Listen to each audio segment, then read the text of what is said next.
Hello everyone, ಎಲ್ಲರೂ ಹೇಗಿದ್ದೀರಾ? ಎಲ್ಲರೂ ಚೆನ್ನಾಗಿದ್ದೀರಾ ಅಂತ ಅಂದ್ಕೊಂಡಿದ್ದೀನಿ.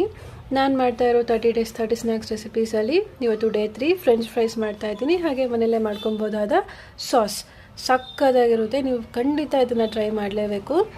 ಬನ್ನಿ ಹೇಗೆ ಮಾಡೋದು ಅಂತ ನೋಡ್ಕೊಂಡು ಬರೋಣ. ನಾನು ಮಾಡ್ತಾ ಇರೋ ಸಿಂಪಲ್ ಸ್ನ್ಯಾಕ್ಸ್ ರೆಸಿಪೀಸ್ ನಿಮಗೆ ಇಷ್ಟ ಆದರೆ ಪ್ಲೀಸ್ ನನ್ನ ಚಾನಲ್ನ ಸಬ್ಸ್ಕ್ರೈಬ್ ಮಾಡ್ಕೊಳ್ಳಿ. ಮೊದಲಿಗೆ ನಾನಿಲ್ಲಿ 3 ಆಲೂಗಡ್ಡೆ ತೊಗೊಂಡಿದ್ದೀನಿ. ಉದ್ದ ಇರೋ ಆಲೂಗಡ್ಡೆನ ತೊಗೊಂಡಿದ್ದೀನಿ. ನೋಡಿ, ನಾನು ಸಣ್ಣದಾಗಿ ಸ್ಲೈಸ್ ಮಾಡ್ಕೊತಾ ಇದ್ದೀನಿ. ಇಷ್ಟು ಸ್ಲೈಸ್ ಮಾಡಿಕೊಂಡ್ರೆ ಸಾಕು. ನೀವು ಇಷ್ಟಿಷ್ಟು ಉದ್ದ ಇದ್ರೇ ಫ್ರೆಂಚ್ ಫ್ರೈಸು ಸಾಫ್ಟಾಗಿ ಚೆನ್ನಾಗಿ ಬರುತ್ತೆ. ನೋಡ್ತಿರ್ಬೋದು ನೀವು, ಪರ್ಫೆಕ್ಟಾಗಿ ಕಟ್ ಆಗಿದೆ. ಎಲ್ಲ ಕಟ್ ಆಗಿದ ನಂತರ ಅದನ್ನು ಸ್ವಲ್ಪ ನಾವು ವಾಶ್ ಮಾಡ್ಕೊಳ್ಳೋಣ. ಅದಾದಮೇಲೆ ಒಂದು ಪಾತ್ರೆಯಲ್ಲಿ ಹಾಕ್ಕೊಂಡು ನಾನು ಅದನ್ನು ಬೇಯಿಸ್ಕೊಳ್ಳೋದಕ್ಕೆ ಬಿಡ್ತಾ ಇದ್ದೀನಿ. ಜಸ್ಟ್ ಒಂದು 5 minutes ಬೆಂದರೆ ಸಾಕು. ಡೈರೆಕ್ಟಾಗಿ ಎಣ್ಣೆಲಿ ಹಾಕೋದಕ್ಕಿಂತ ಈ ಥರ ಮಾಡಿಕೊಂಡ್ರೆ ಒಳಗಡೆನೂ ಸಖತ್ ಸಾಫ್ಟಾಗಿ ಆಗಿರುತ್ತೆ. ಅದನ್ನು ಬೇಯೋದಕ್ಕೆ ಬಿಟ್ಟು ನಾವೀಗ ಸಾಸ್ ಮಾಡೋದಕ್ಕೆ ಏನೇನು ಬೇಕು ಅಂತ ನೋಡ್ಕೊಳ್ಳೋಣ.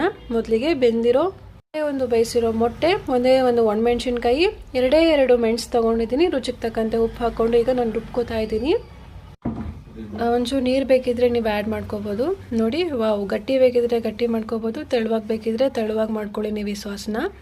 ಆಗಲೇ ಬೇಯೋದಕ್ಕೆ ಬಿಟ್ಟಿದ್ವಲ್ಲ ಆಲೂಗಡ್ಡೆನ, ಅದನ್ನು ಈಗ ನೀರೆಲ್ಲ ಹೋಗೋ ಥರ ಒಂದು ಪ್ಲೇಟಿಗೆ ಹಾಕ್ಕೊಳ್ಳೋಣ. ಮೊದಲಿಗೆ ನಾವು ಸ್ವಲ್ಪ ಒಣಗಿದ್ದು ಸ್ವಲ್ಪ ಡ್ರೈ ಆಗಿದ ತಕ್ಷಣ ನಾವು ಅದನ್ನು ಒಂದು ಬೌಲಿಗೆ ಹಾಕ್ಕೊಂಡು ಬೌಲಿಂದ ನಾವು ಎಣ್ಣೆಯಲ್ಲಿ ಡೀಪ್ ಫ್ರೈ ಮಾಡ್ಕೊಳ್ಳೋಣ. ಈ ಥರ ಮಾಡೋದ್ರಿಂದ ಎಣ್ಣೆ ಕಮ್ಮಿ ಯೂಸೇಜ್ ಆಗುತ್ತೆ.